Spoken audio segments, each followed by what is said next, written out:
día. ¿Cómo estás, Caterina? Gabriela, hijita.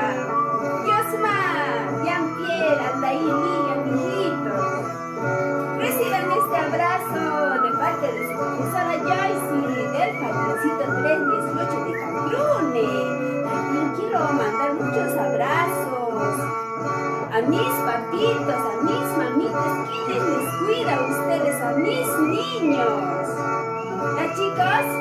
Y ustedes se preguntarán, ¿qué pasó con la profesora Joyce? ¿Por qué hoy día se vino vestida así? ¿No es cierto?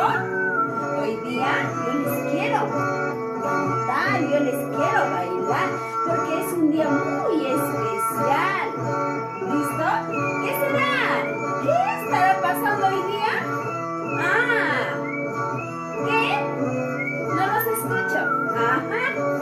Día de la primavera. Día de la primavera. ¿Quiénes vuelven? Las mariposas, los pajaritos, los árboles, los campos se visten de muchos colores y eso nos pone alegres a nosotros, ¿no es cierto? Y por eso el día de hoy yo les quiero cantar, yo les quiero bailar sarauca o pascuas. Seguramente que ustedes en Cambrune, por Sonoa, han visto este baile. Es patrimonio cultural de la nación. Tenemos que bailarlo.